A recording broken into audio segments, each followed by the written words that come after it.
Salut, aujourd'hui je te parle de pourquoi nous faisons l'école à la maison. Alors, c'était déjà une conviction avec notre mari que nos enfants n'iraient pas à l'école, avant même qu'ils soient nés. En effet, ils n'ont jamais connu l'école. Aucun de nos 8 enfants, qui ont entre 15 ans et 2 ans, n'ont connu l'école pour l'instant. Alors, les raisons sont multiples. D'abord, on voulait apprendre avec eux, dans le sens pouvoir simplement partager ces moments aussi d'apprentissage avec eux et pouvoir vivre avec eux, pouvoir les encourager aussi dans ces moments-là et qu'il n'y ait pas deux vies séparées entre celle de l'école et celle à la maison. On avait envie aussi d'avoir une liberté de rythme que nous apporte l'école à la maison, c'est-à-dire pouvoir se lever le matin et si on a une conversation qui commence, pas s'arrêter parce que c'est l'école, mais pouvoir vraiment vivre ensemble et vivre et s'expliquer, parler. Voilà, normalement on commence à travailler à peu près à 9h. Et enfin 9h30 parce qu'on a toujours un petit temps où on étudie la Bible ensemble de 9h à 9h30. Mais on s'est dit, si ce temps-là, on a envie de le faire durer jusqu'à 11h30 avec les grands par exemple, parce que les petits, c'est pas forcément facile les conversations, mais voilà, si on a envie, on peut et on a cette opportunité et c'est déjà arrivé plusieurs fois. Et c'est chouette, voilà, c'est chouette de pouvoir avoir simplement mettre Dieu dans nos journées et pouvoir lui confier aussi ce qu'on fait dans la journée. Ensuite, on avait envie de relier nos apprentissages à Dieu, c'est-à-dire de pouvoir voir où est-ce que Dieu il était dans l'histoire, s'émerveiller dans la création quand on est en train d'étudier une fleur ou un oiseau ou peut-être quelque chose de plus complexe comme la chimie.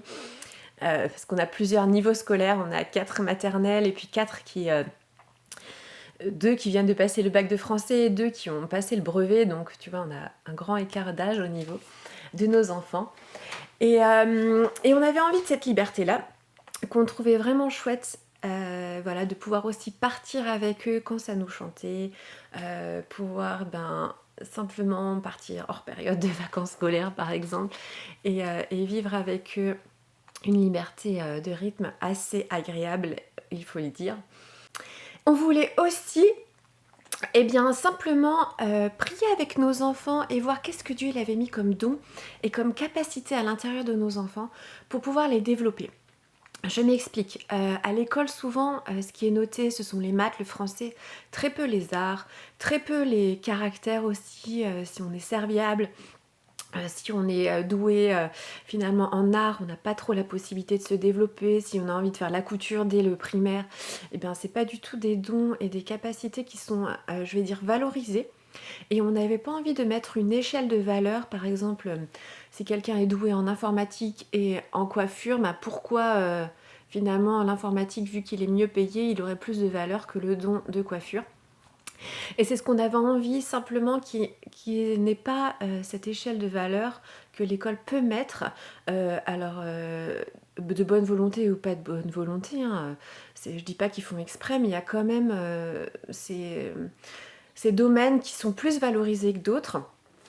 Et on avait envie, si Dieu il te donne un don, je sais pas, pour la coiffure, pour la pâtisserie, on avait envie de prendre du temps pour que nos enfants ils puissent valoriser ce don. Alors prendre du temps, ça veut dire prendre des moyens financiers, des moyens matériels et des moyens de temps. Et en faisant l'école à la maison, on va extrêmement vite dans nos apprentissages, ce qui nous laisse une grande marge de temps pour pouvoir approfondir ces dons.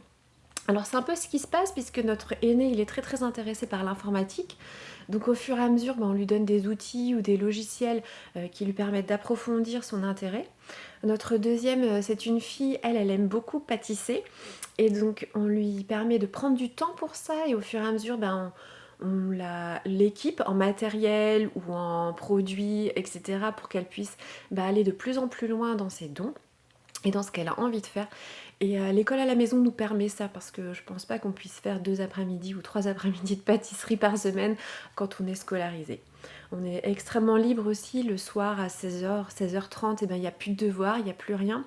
Donc ça nous permet d'avoir aussi du temps pour vivre en famille, pour jouer. Tu verras, on fait beaucoup de jeux de société, je te raconterai tout ça. Et voilà, on avait envie de voir qu'est-ce que Dieu mettait dans la vie de nos enfants et de pouvoir le faire prospérer. Pour nous, c'était extrêmement important. Et, donc, pour l'instant, ça se passe comme ça. Et on a l'occasion de pouvoir prier aussi avec eux sur ces dons. Ça veut pas dire qu'on néglige les autres choses, mais ça veut dire que s'ils ont quelque chose comme ça, on n'a pas envie de passer à côté non plus. Voilà. Écoute, je te parlerai de la suite de l'école à la maison et puis je te parlerai d'une vidéo socialisation que j'ai prévue. Et c'est aussi un peu dans nos raisons de pourquoi on fait l'école à la maison. Mais j'ai choisi de faire une vidéo spéciale sur ce sujet-là. Donc je te raconterai tout ça bientôt.